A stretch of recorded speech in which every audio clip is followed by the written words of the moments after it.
नमस्कार विद्यार्थियों किसी भी जब रिसर्च की बात करते हैं तो हम अवश्य बात करते हैं सैंपल्स की। सैंपल्स जो होते हैं वह जो रिसर्च होती है उसकी धुरी होते हैं, उसकी नींव होते हैं। यानी आपकी जो रिसर्च है वह चाहे किस भी प्रकार की रिसर्च हो वह किस पे डिपेंड करती है, वह डिपेंड करेगी आपके सैंपल सिलेक्शन पे। किस तरीके से आपने सैंपल्स का चुनाव किया गया है इसके ऊपर डिपेंड करती है। सैंपल्स चुनाव करने की अलग अलग तरीके होते हैं। सैंपल्स की कई लाभ होते हैं, सैंपल्स चुनाव करते हैं तब उसकी कई विशेषताएं होती हैं और उसके जो सैंपल्स होते हैं उसके कारण से कई सीमाएं होती हैं। तो इस वीडियो के तहत हम देखेंगे कि जो सैंपल्स होते हैं, प्रतिदर्श होते हैं, उनसे रिसर्च के ऊपर क्या नेगेटिव इफेक्ट आता है। हर सिक्के के दो पहलू होते हैं, एक पॉजिटिव पॉइंट और एक नेगेटिव पॉइंट, है ना। तो हम इस वीडियो के तहत देखेंगे कि जो सैंपल्स होते हैं उनके कारण किस तरीके से रिसर्च के ऊपर नेगेटिव इफेक्ट पड़ता है। सबसे पहला है पक्षपात का प्रभाव। अनुसंधानकर्ता जो है उसके द्वारा पक्षपात किया जा सकता है, या आप इस तरीके से भी कह सकते हैं जो सैंपल्स हैं उनके द्वारा भी पक्षपात किया जा सकता है। यह देखा गया है, कई बार देखा गया है, सुना गया है कि जो रिसर्चर गया सैंपल्स को क्वेश्चनर फिल कराने के लिए, इंटरव्यू लेने के लिए, अनुसूची करने के लिए, तो जो सैंपल्स हैं उसको नहीं भर के दिए। क्यों नहीं भर के गए?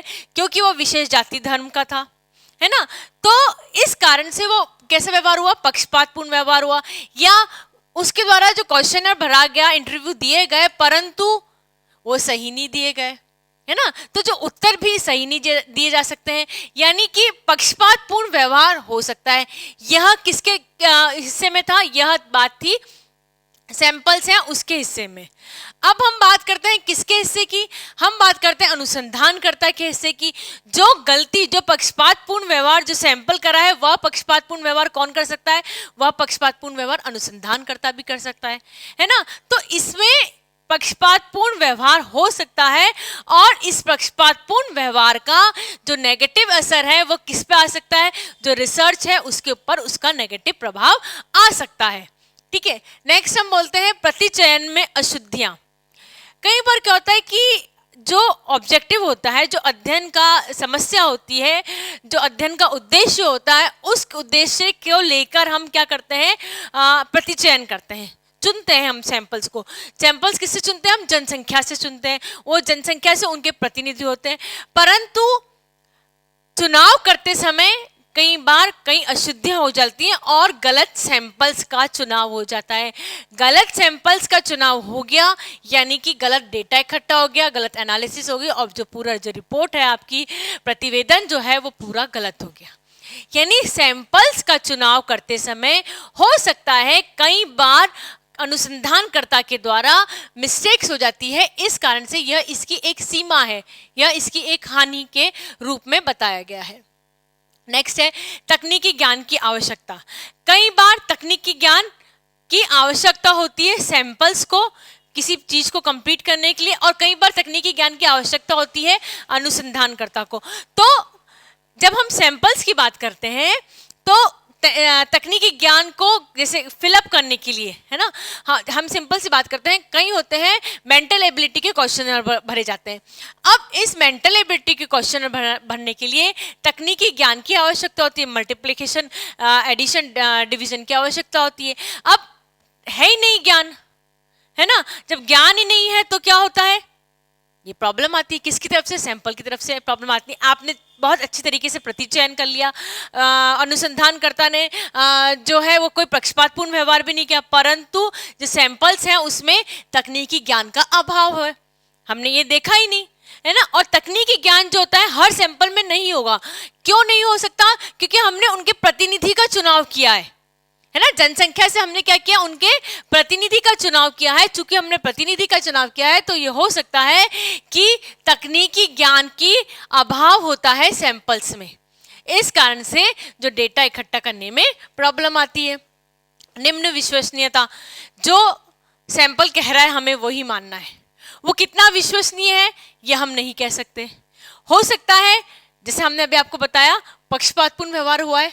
पक्षपातपूर्ण व्यवहार के कारण उसने जो क्वेश्चनर भर के दिया, शेड्यूल भर के दिया, या उसने जो इंटरव्यू के दौरान बताया गया वो सच ही नहीं बताया, है ना। अब जब सच ही नहीं बताया या कोई विश्वसनीय कथन ही नहीं दिया, यानी कहने का तात्पर्य सैंपल के द्वारा विश्वसनीय पूर्ण तरह किसी बात पे विश्वास होना, ये एक कहना कठिन कार्य है।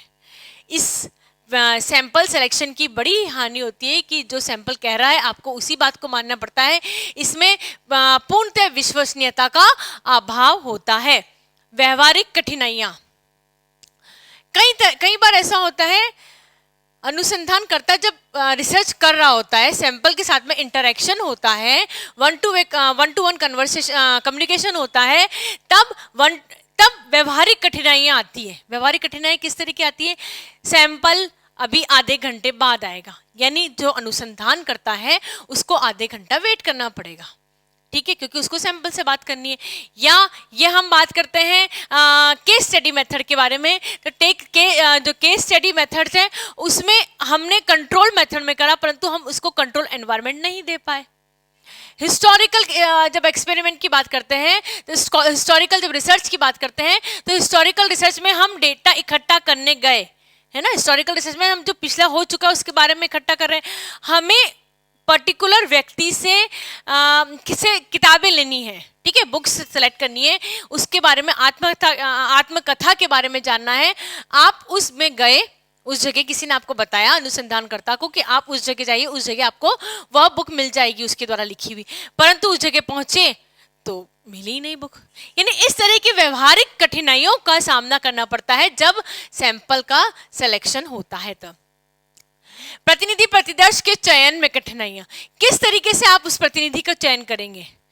संपूर्ण जनसंख्या है, संपूर्ण जनसमूह है। अब इस जनसमूह में से आपको कुछ व्यक्तियों को अपने सैंपल में से चुनना है। आप कैसे चुनेंगे?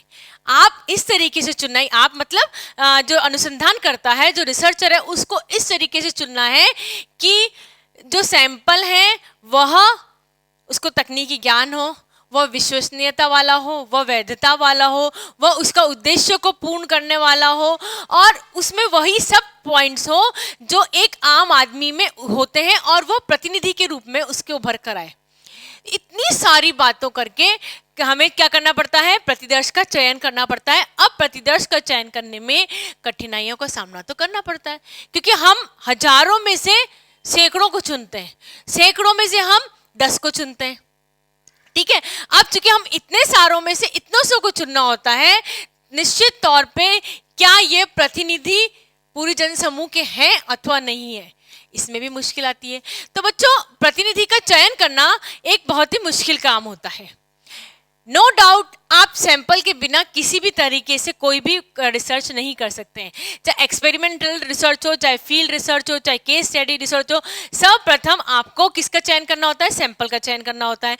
परंतु सैंपल के चयन करते समय यदि सावधानी नहीं बरती जाती है तो उस केस में जो रिसर्च होती है उसमें कहीं ना कहीं हर्डल आती है, रुकावट आती है, और उसकी विश्वसनीयता, वैधता पे प्रश्न चिन्ह लग जाता है। इसलिए इन हानियों को ध्यान में रखते हुए सैंपल्स का चुनाव करना चाहिए।